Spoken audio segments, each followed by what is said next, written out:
Welcome everyone, from the creators of Atlas, Pink Spawn Nation, Dawson Productions presents NASCAR. I'm your host, Jason Estrada, and I'm going to bring you live coverage of today's race, from bumpers coming off, drivers getting mad, helmets getting thrown, and so much more. Now, let's go to NASCAR on YouTube. And let's start today's event. Let's go racing, guys. Boogity, boogity, boogity.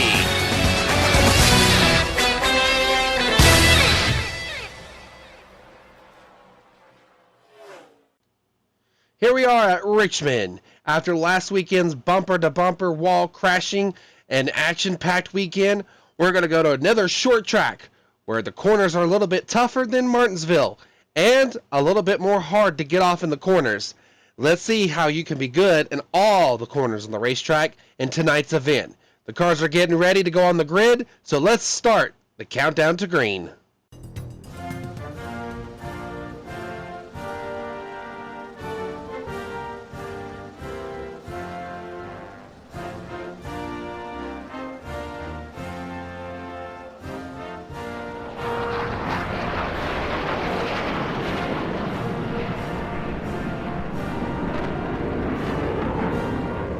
Let's head down trackside where the drivers are just about ready to get the racing action underway here at Richmond. Drivers, buckled up and ready to chase. Start your engines!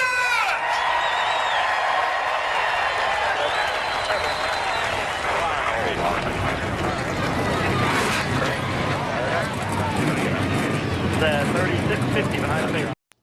Chase Elliott again is your pole winner for this weekend at Richmond. Next in line is going to be William Byron, the two-time winner of the Daytona 500.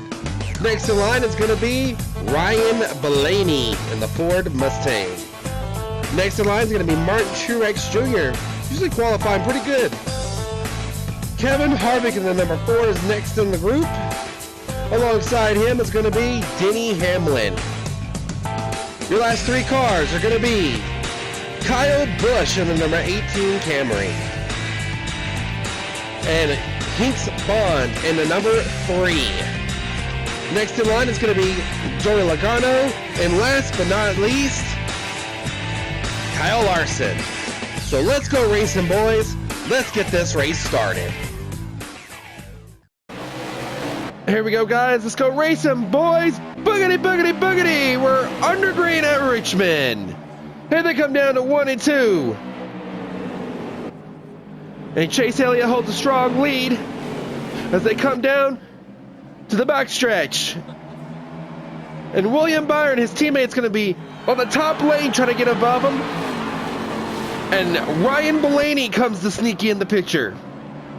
As they come down 1 and 2, Chase Elliott leads the first lap of the race. That's good for him for the points, but will it be strong enough for him to win the race tonight? As they come down 3 and 4. They're 3 wide behind. Kevin Harvick is behind. Oh, and he gets shoved by Martin Truex Jr., Hinks Bond, and they're 3 wide coming into 1 and 2. There's a driver right there that's been ready for a win after several races of winless. And you got all the drivers who are on the top 10 of points. They're all here, and they're all in the top 10. Ryan Blaney holds off the second position as Chase Elliott gets a clear sight and a clear vision for the lead. They're double wide back there, bumping and banging. Hinks Bond nearly loses control of the car, but he holds it off. Ryan Blaney, Bristol winner, is holding off Hinks Bond. Once again, this is a familiar sight.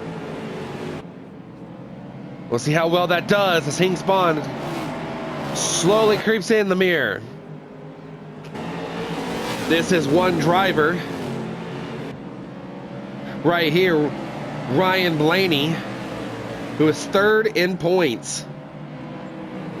Has done well at short track races And he's getting a full sight of Denny Hamlin right now. And Joey Logano.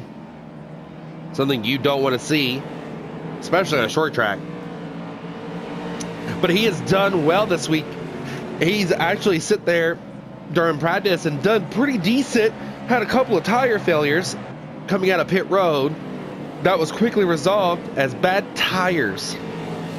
Now, hopefully this weekend, he will actually win this weekend and see if he can actually overcome the obstacle, as Joey Logano looks on the top roof and it seems to be not enough. Battle for the lead. Hinks Bond and Chase Elliott. Hinks Bond's all over the back of Chase Elliott as they come into 1 and 2 to 3 and 4. Hinks Bond will not let off. The two Hendrick cars are on the top 5 right now. And I don't think Hinks Bond's going to have enough this time. He might. He's digging pretty hard. They come down the back stretch. Chase Elliott, Hinks Bond, William Byron are your top 3, along with Denny Hamlin, Ryan Blaney, Joey Logano, Martin Truex Jr.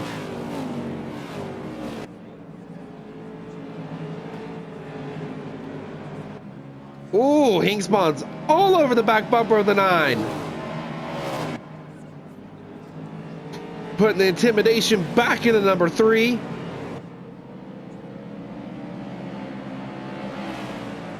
He wasn't fastest in practice. Hinks Bond was not. Sounded like Yoda right then. He was not fastest in practice, but in qualifying, he was pretty much in the same spot that he qualified in during practice. So he put a steady hand on the group. Oh, and Hinks Bond crashes Chase Elliott. And William Byron becomes the leader. And everybody's stacked up. And oh, in front of Kyle Busch. That puts a damper on his day. Wow. On board of Kyle Busch. Oh yeah, he just comes straight down on him. That's like a little bit of an engine trouble for Kyle Busch.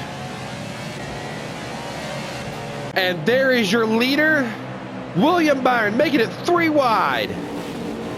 He's going to bring Denny Hamlin along with him. He's hungry for a win as well. I don't think he's going to have enough this time. No, not enough. But he is creeping in the picture with Ryan Blaney. Lap cars here could be the factor of winning, not winning the race. Maybe not. And they're 3 wide, coming down the 1s and 2. Oh! Denny Hamlin almost sideswiped the 0-0. Would have been bad news for him. Good news for Ryan Blaney, but looks like that's not going to be the case. They're 3 wide to 4 wide.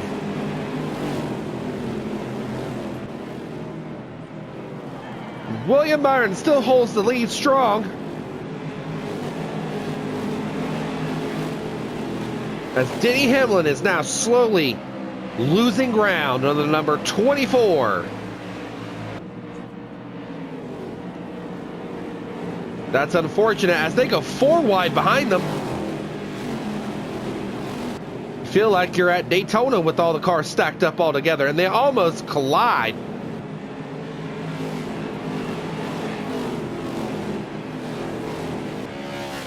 If William Byron keeps this up and puts more cars behind him, it's going to be good. Bad news for Denny Hamlin, good news for him. The more cars you have behind is going to be great for you at the end.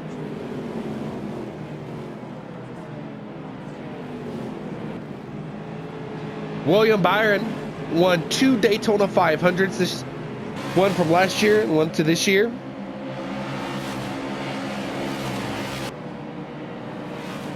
And then in this universe, he did not.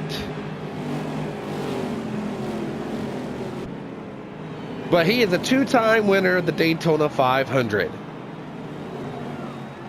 Making the 24 team and Jeff Gordon proud. As William Byron continues to lead. Let's go through the field. And let's talk about these drivers. Let's talk about Bubba Wallace and the number 23. A decent paint scheme, I might add. Kind of makes me think of the, what is it, the Wheaties? That's all I can think of, is the Wheaties paint scheme. It probably would have been good if he was driving a Wheaties car, but not a bad paint scheme. Can't deny that. The sponsorship is Root. Go check it out. Joey Logano, the number 22.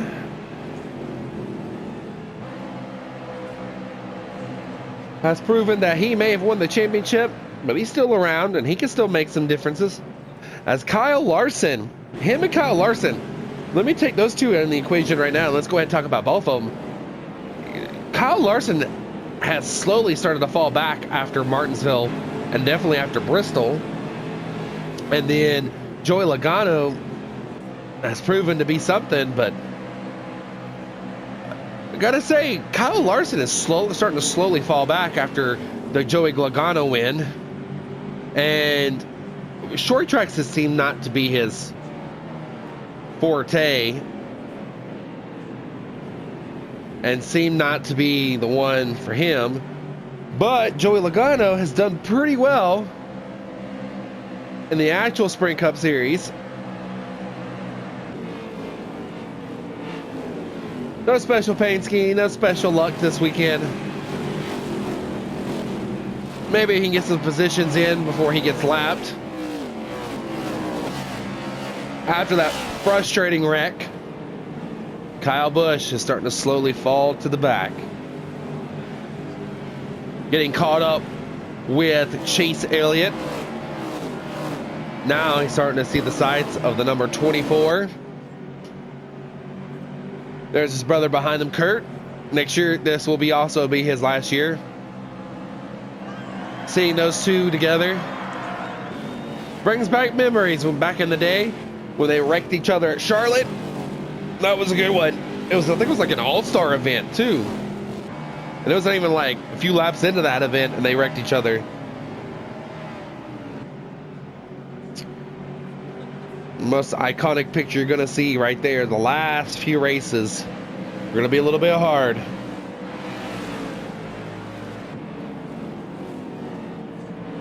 Now, I got to admit, as the lap's starting to wind down, Kyle Busch didn't need that wreck to happen. And since that happened, he's going down the lap. But for the points, it's going to affect him quite a lot because the last few races have not been well for him. Ricky Stenhouse Jr. Now, the last couple of races, he's been up there in the top 10, or at least top 12 of drivers to randomly qualify in the tops.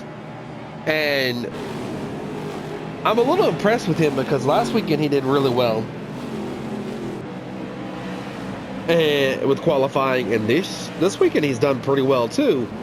And I'm a little bit surprised, like Ryan Blaney, like you don't see them until they actually win the race, or they're in a perfect spot to win the race, or they qualify decent enough to be up there. And Talladega next weekend is going to be one of the races that if he qualifies in the top 10, he's going to be the one that you might have to look out for. And nowadays with Talladega, it's not really about bump drafting your teammate. It's more like who's there in the spot. And that's not how it used to be. As time changes, I guess teammates don't seem to matter. But for him, hopefully, in the Kroger, could make a difference as he tries to pass his McDowell. And it looks like a clean pass. Martin Truex Jr. has done really well today. Gotten a few bumper scrapes with the number 3.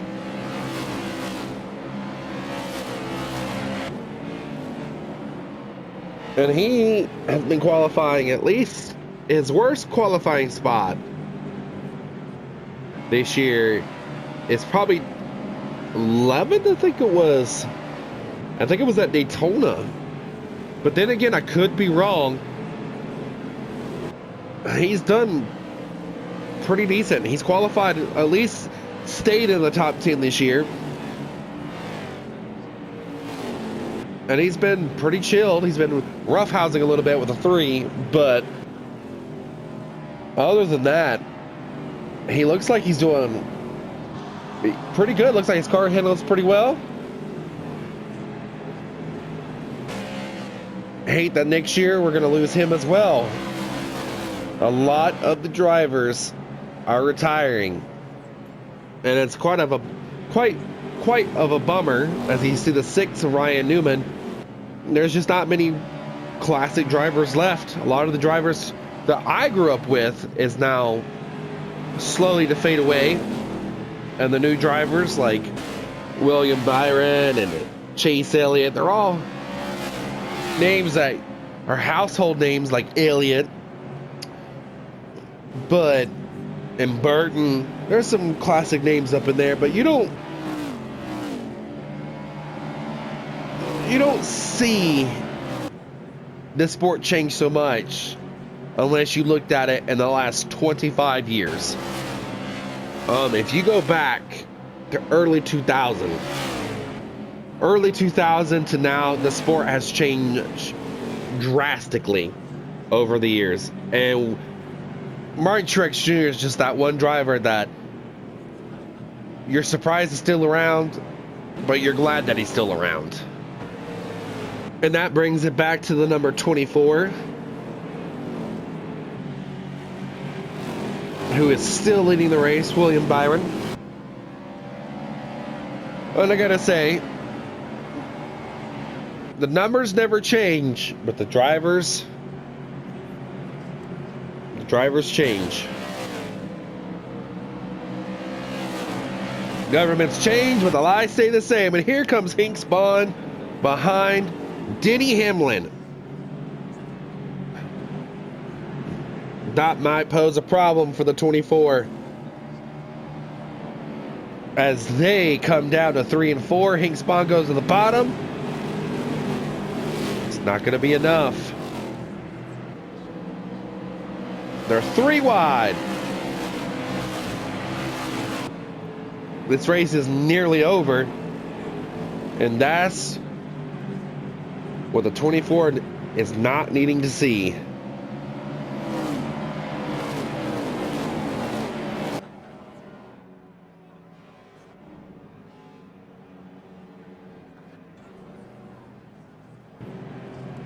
And he's going to slowly close in. And if that's the case, the 3 will cause havoc as he cleanly passes the 11 after the last couple of weekends. I'm surprised they didn't bump and bang. And this race isn't even over yet. Denny Hamlin might come back. Might show him a thing or two, but the likelihood of that happening may not be good. And if that's the case, the 3 will cause havoc as he cleanly passes the 11 after the last couple of weekends. I'm surprised they didn't bump and bang. And this race isn't even over yet. Denny Hamlin might come back. Might show him a thing or two, but the likelihood of that happening may not be good.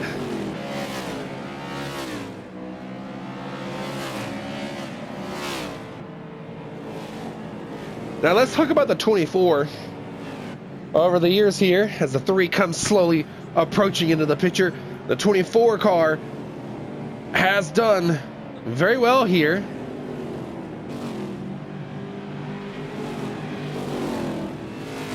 I would love to see, I'm very serious, I would love to see the 24 car of William Byron, I almost called him Alex Bowman, to win the championship in that car. I would love to see that. I would love to see how that would progress.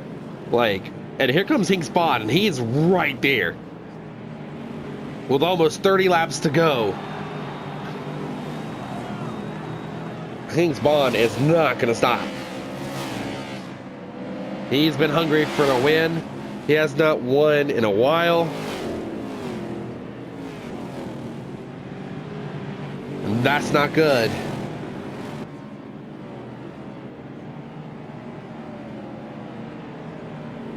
It's not good for him as they look underneath the bottom. The 3. Hinks Bond taps on the 24. They beat and bang coming down to 1.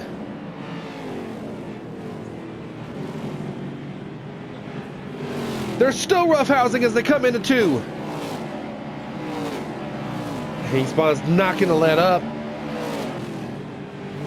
And he almost makes the 24 loose, goes to the top groove. Hinks Bond goes to the bottom. Oh! The 24 brake checks the 3. 3 car almost on the top groove. William Byron brake checks to 3, and that's not going to stop him coming down to 3 and 4. And I don't know if the 3 is going to spin him out. They're beating and banging. They're 3 wide to the finish line.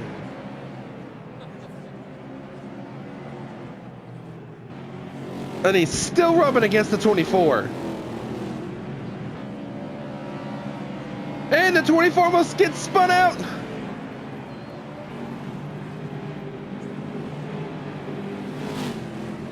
Hinks Bond takes the high groove. Oh. And that, they're 3 wide down to 1 and 2 almost. And if they keep on roughhousing like this, Denny Hamlin, the 96 gets involved. The 3 spins out the 96. Doesn't affect the 3. Coming down to the finish line, William Byron has got nothing but sights. That rearview mirror is filled with the black and orange number 3. If I was a 7, I'd back off and give them room. I would not be fighting against them on this. Oh! They collide again. Oh, and the 24 gets spun out by the 3. The 3 car spins out the 24. And the lead goes to Denny Hamlin. The 3 is still there.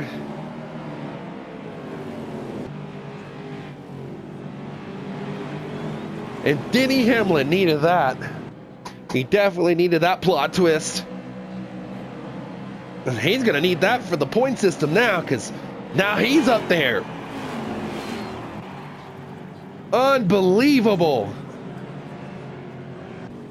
As they come down the back stretch, the 3 is starting to close eyes. It's starting to close the gap. If that 3 continues to close the gap as much as he's doing, Denny Hamlin ain't got nothing. Yep, he is there. Hinks Bond is there. These 2 have been at it as much as the 24 has been with him. The 3 of Hinks Bond just ruined someone's day real quick. I would love to be his teammate, or at least be with him on Talladega next weekend. Hinks Bond looks low, looks high, down the back stretch. Oh, and he's using the all over the bumper of the 11 of Denny Hamlin, who's next year is going to lose his sponsorship of FedEx. He's going to need an insurance company for his sponsorship, the way the 3 car's been racing. As they come down to the backstretch.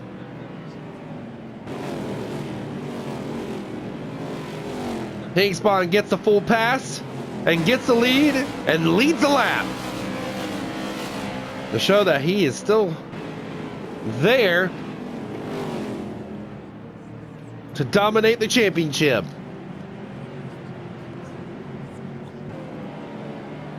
Hingspawn and Denny Hamlin continue to battle for the lead.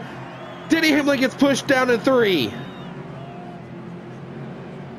Hingspawn is going to not give up the lead. Leads another lap.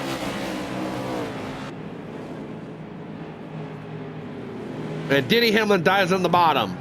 Oh, and Denny Hamlin puts the 3 in the wall.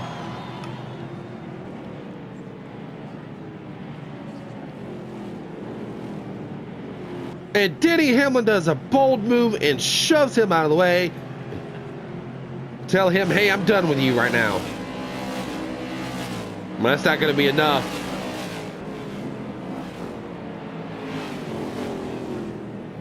What a beautiful paint scheme for the 14. I think orange is a great color for these cars, at least these newer cars. Hingspawn looks in the bottom.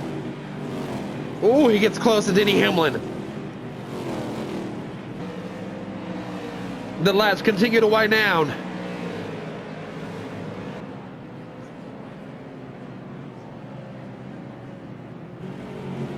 Hingspawn's not going to give up. Not this late in the race. But he's going to use everything he can. Push out Denny Hamlin.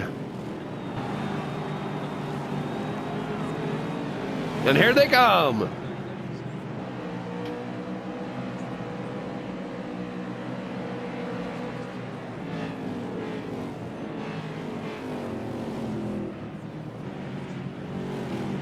Hingspawn cannot get around Denny Hamlin.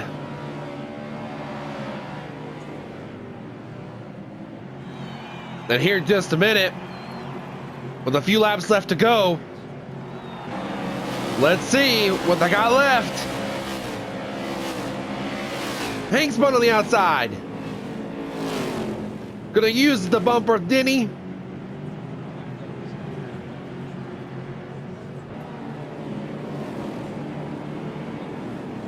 It's gonna be a great opportunity if you can get him around.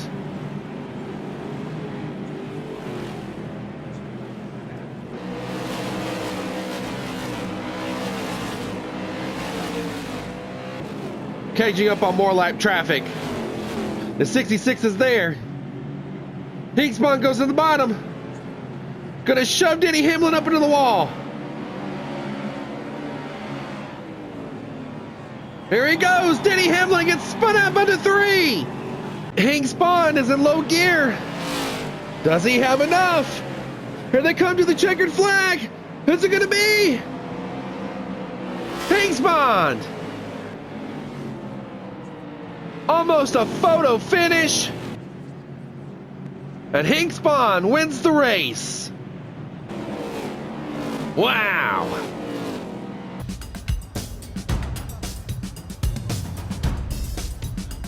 Hingspawn, Denny Hamlin, Joey Logano, William Byron, Martin Truex Jr., Ryan Blaney. That does well for him since he's 6th right now.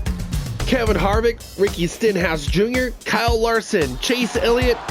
Round out your top 10 of drivers. What a finish that was. And we got how many? We got 3 Hendrick cars in the top 10. They're a force to be reckoned with. Since we're coming down to Talladega, that's all about to change. Let's go down victory lane and finish this race off. There is your winner here at Richmond.